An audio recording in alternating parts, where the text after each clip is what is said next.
variety of reasons a game may include more than its developer intended. Sometimes code gets left behind because it would have taken too long to remove, like with San Andreas' infamous hot coffee, or GoldenEye's sadly cancelled all bonds mode, so the programmers bury it and hope for the best. Other times, an unforeseen glitch flares up and catches the eye of the gaming public, as was the case with Pokemon's Missing No. And sometimes it's just sheer stupidity and/or laziness on the part of the developers. Whatever the case, not all video game secrets were meant to be discovered. I'm Jess from WhatCulture, and here are 10 video game secrets devs didn't want you to find. Number 10. Random number generator. Raving Rabbids 2. The wonderful Rock Paper Shotgun recently posted on a Twitter thread where game developers admitted their game design sins. The result was a list of shortcuts, bodges, and hacks designed to make sure games shipped on time, and there were some doozies on the list. Our favorite?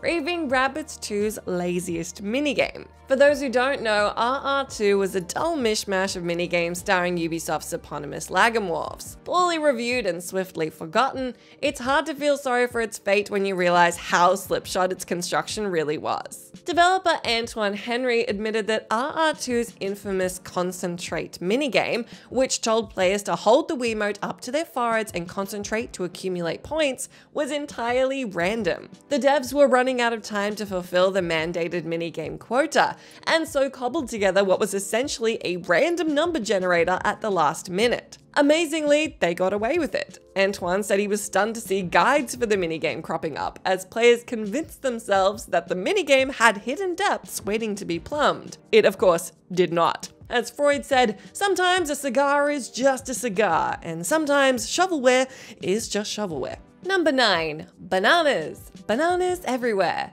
Titanfall. Sticking with the aforementioned Twitter thread, Titanfall alumnus Brian Bedford took the opportunity to admit his culpability in a thoroughly relatable act of defiance. According to Brian, Titanfall's studio manager detested the smell of bananas to the point of banning them from the office. Outraged at this act of petty despotism, the developer took equally petty revenge. In every single texture he worked on, he made sure to hide an image of a banana. As anyone who's ever worked in an office knows, it's little acts of rebellion like this that keep employees sane in the face of overly officious management. They ban a foodstuff, you sneak it in wherever you can. They forbid t-shirts, you wear one under your suit. Sometimes you just gotta do what you gotta do. Number 8. Free developer build. Forza Horizon 3. Stepping away from Twitter, something we'll have to get used to once it's done destroying itself, we come to the case of flat-out stupidity that we mentioned in the intro. The Forza Horizon series may be utterly superb, arguably surpassing Gran Turismo as the pinnacle of console-exclusive races, but it's had its share of setbacks. Setbacks such as its third iteration accidentally including the developer build in one of its patches. Less tech-savvy gamers may wonder why this was such a big problem, but the tech-literate among you will have realized what a catastrophic issue this was. By including the developer build in a free patch, developers Playground Games had essentially given all future content, including paid DLC, away for free. Unlocking said content was a doddle for those with the technical know-how, as was proliferating it across the internet for any would-be pirates. Fortunately, the story does have a happy ending. Microsoft kept the faith with Playground Games, who fully repaid their trust by producing the exquisite 4th and 5th entries in the series. Number 7. Playable Master Hand. Super Smash Bros. Melee. In Super Smash Bros. Ultimate, fans of Nintendo's iconic fighting game finally got to slip on the signature oversized glove of Master Hand. Master Hand, a gigantic perpetually disembodied glove, has been a series staple since Smash Bros. 1999 debut, and his elevation to playable character status in 2018 fulfilled a near 20-year longing to play as gaming's most pugnacious handwarmer. Unless you glitched your copy of Super Smash Bros. Melee, that is. Then you scratched that particular itch all the way back in 2001. We won't go into details of how to unlock Mr. Hand, you can look it up if you're really interested, but we will note that the experience of playing as him in Melee failed to live up to expectations. Master Hand's slow moveset and gigantic body make him easy pickings for the speedier members of the Smash Bros. Cast. This means that despite his final boss status, anyone who actually plays as him is at a massive disadvantage. Which might explain why it took Nintendo another 17 years to develop a version of the ivory digit wiggler that was actually fun to play with. Number 6. 2 F-Zeros for the price of one. F-Zero GX. F-Zero may not be officially dead, but given that the last home console entry was 2003's F-Zero GX, it certainly seems like Nintendo's seminal high-speed racer has at least one cockpit in the grave. A pity, especially given GX's undimmed brilliance. As well as being arguably the greatest hovercar racer ever, Wipeout fans may disagree, GX also had an unexpected bonus, the entirety of F-Zero AX, the arcade version of the game, which would have been a staggeringly generous addition were it not for the fact gamers were never meant to know it was there. The only way to unlock F-Zero AX is through using a Game Shark or Action Replay, two extremely unofficial code-altering cheat devices. Doing so gives you access to the arcade game, which the developers clearly buried in the hopes it would never be discovered. Well, it was, and Nintendo was so annoyed by that fact that they cancelled all future entries. Okay, Nintendo actually said the series is on hiatus because they don't know how to improve upon GX, but we like our theory better. Number 5. Realistic lightsaber damage. Jedi Knight 2, Jedi Outcast. Shift and tilde.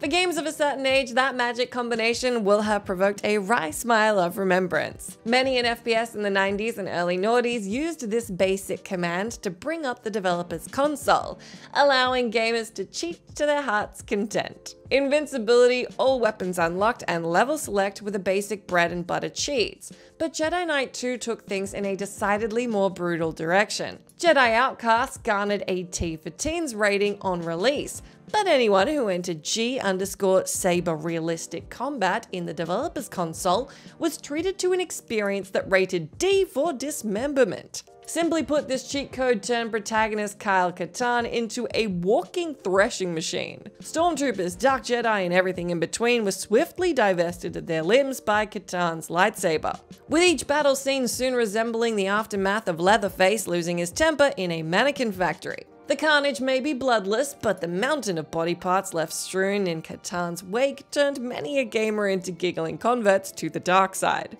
This level of carnage felt wildly out of place in Star Wars, which may be why the developers opted to hide it, but that just increased its grim allure, especially when you combined it with a mod that added Jar Jar Binks to the game. Number 4. Kirby's Lady Friend, Kirby's Dream Land 2. Speaking of transgressive acts, remember when Nintendo hid a naked woman in a Kirby game? The screenshot you're looking at now depicts the layout for level 55 in Kirby's Dream Land 2, and it doesn't take a genius to see what the level designer was thinking when he arranged those blocks. Frankly, it's amazing to think that Nintendo would have allowed such a thing, especially in the midst of the company's puritanical phase in the 90s. This is the same company that would only publish Mortal Kombat after its developers removed all traces of blood. To be fair, on the Game Boy's small screen, it's impossible to see the completed layout all at once. You only see bits and pieces at a time, which may have explained how Kirby's Lady Friend slipped past Nintendo's stringent censors. That, and they likely didn't imagine one of their own would even think about putting such a thing in a Nintendo game, let alone actually doing it. Kudos to you, unknown programmer, for inducing laughter in many a schoolboy and fully grown person. Number 3. An incredibly racist BNP cameo. Front Mission Gun Hazard. If the last entry was delightfully cheeky, this one is the exact opposite. Front Mission Gun Hazard is an understandably little-known game. It was a spin-off to an already niche franchise and released on the soon-to-be-obsolete SNES in 1996. However, if Gun Hazard's developers hadn't buried one of the game's audio files, it would likely have hit the headlines for all the wrong reasons. Said audio file contains an atrociously worded message from an anonymous BNP member, filled with racial slurs and threats of violence against minorities. This is sadly in line with how the BNP, a notorious white supremacist political party in the UK, act in real life, but the language used felt wildly out of place in an SNES shoot-'em-up. Video games are more than capable of handling heavy issues such as racism, but the language used in the audio file was clearly designed for shock value and nothing else,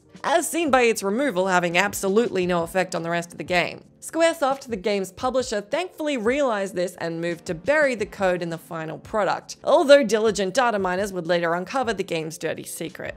Number 2. Meaningless stats. High Octane. Staying on the subject of obscure mid-90s games, does anyone remember High Octane? Built in only 8 weeks, High Octane was the very definition of a cash grab. A quick-fire project greenlit by suits who saw how much money Wipeout was making and thought, I fancy a piece of that. As a result, many a corner was cut, most notably in the game's stat system. Developer Alex Troas would confess years later on Twitter that the stats underlying each car were entirely fictitious. To quote his tweet in full, "Not a mechanic per se, but in High Octane we simply displayed different stats for vehicles without ever actually changing them under the hood." There's a joke to be made in connecting Alex's lack of spell checking per se with his less than diligent approach to creating High Octane's stat system, but we wouldn't make it.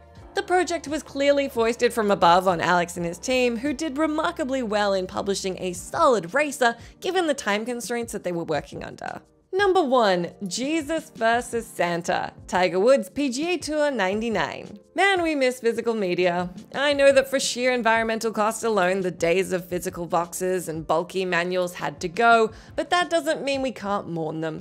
CDs in particular were a real treasure trove for Easter egg hunters. For example, if you stuck the Half-Life CD in your CD player, it would play the game's soundtrack. And if you stuck your PlayStation copy of Tiger Woods PGA Tour 99 in your computer's CD drive, you got to see something very special. Inexplicably, someone at EA decided to smuggle Trey Parker and Matt Stone's The Spirit of Christmas in every copy of the game's initial release. The short predates South Park, but is animated in that signature low-budget style, echoing the show's irreverent attitude through its centerpiece fight between Jesus Christ and Santa Claus. Naturally, word soon got out and EA recalled around 100,000 copies of the game to deal with the offending material. Which just goes to show, if you've got any old video game CDs or DVDs lying around, have a quick rummage through their files. Maybe you'll be the next person to make a discovery that goes down in gaming folklore. That's the end of our list, but do let me know down in that comment section if you can think of any other video game secrets devs did not want anybody to find. As always, I've been Jess from WhatCulture. Thank you so much for hanging out with me. If you like, you can come say hi to me on my Twitter account where I'm at Jess McDonald, but make sure you stay tuned to us here for plenty more gaming goodness.